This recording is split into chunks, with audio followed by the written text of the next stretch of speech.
दिवा म्हणजे प्रकाश, तेज, ऐश्वर्य, संपन्नता, अंधाराला दूर करणारा, सर्वांचे जीवन तेजोमय व प्रकाशमान करणारा.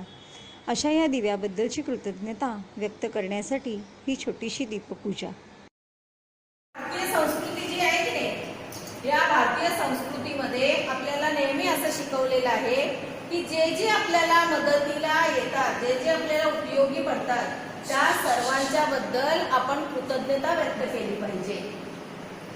बघा, बैल आपल्याला शेतीला मदत करतो म्हणून आपण बैलाचे काही प्रमाणात उपकार फेडण्यासाठी म्हणा किंवा आपली त्याच्याबद्दलची कृतज्ञता व्यक्त करण्यासाठी आपण बैलपोळ्याचा सण साजरा करतो, हो की नाही. तसा हा छोटासा दिवा आहे, या दिव्याला सुद्धा आपण मागे ठेवलेलं नाहीये, तर आपण दिव्याला सुद्धा आपली कृतज्ञता व्यक्त केलेली आहे त्या दिव्याबद्दलची, आणि म्हणून आपण हा दिवस दिव्यासाठी ठेवलेला आहे. आणि आषाढ अमावस्येच्या दिवशी म्हणण्यापेक्षा संध्याकाळच्या वेळेस आपण या दिव्यांची पूजा करतो. तर पूजा करण्यामागचा हाच उद्देश आहे की दिवा आपल्याला प्रकाश देतो. सकाळच्या वेळी आपल्याला कोण प्रकाश देतं रे? सूर्यप्रकाश देतो की नाही, पण संध्याकाळच्या वेळेला आपल्याला दिवे प्रकाश देतात. चंद्र तर असतोच आकाशामध्ये, पण दिवे आपल्याला प्रकाश देतात. आणि मग या दिव्यांबद्दल आपण कृतज्ञता व्यक्त करण्यासाठी म्हणून हा एक दिवस ठेवलेला आहे दीपपूजनाचा. कळलं? आता बाई तुम्हाला एक गोष्ट सांगणार आहे. एक राजा असतो, त्याला 3 सुना असतात. 2 सुना कधीही कोणतीही गोष्ट करायच्या नाही, पण 3 नंबरची सून असते ती मात्र घरातले सगळे दिवे काढायची, देवांना हार फुलं वाहायची, दिवे लावायची, अशा पद्धतीने ही सगळी कामं करायची. आणि एक दिवस काय होतं, दीप अमावस्येच्या दिवशी हे राणीला कळतं आणि राणी तिला हाकलवून देते घराच्या बाहेर की तिने चोरी केली आहे म्हणून.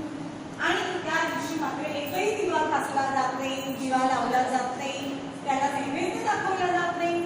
राजा त्या दिवशी शिकारीला गेलेला असतो.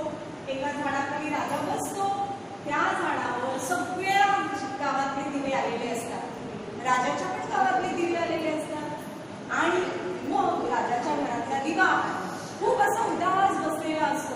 सगळे दिवे त्याला विचारतात, अरे तू तुझा गेल्या वर्षी एवढा थाट होता, तुला एवढा नैवेद्य दाखवलेला, एवढी तुझी पूजा केली होती, मग या वर्षी तू असा नर्वस कसा आहेस? तर तो म्हणतो, काय करणार, सुनेला हाकलवून दिल्यामुळे माझी कुणीच पूजा केली नाही, कुणीच मला नैवेद्य दाखवलं नाही.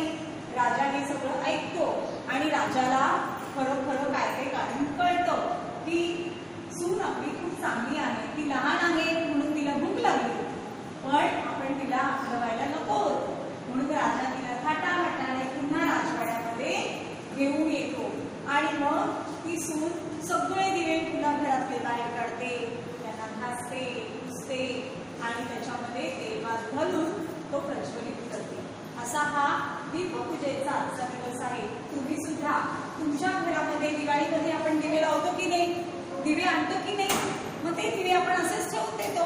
मग ते आज बाहेर काढा आणि अशा पद्धतीने तुम्ही दिव्यांची आरास करा, त्याला फुल वाहा. ओके.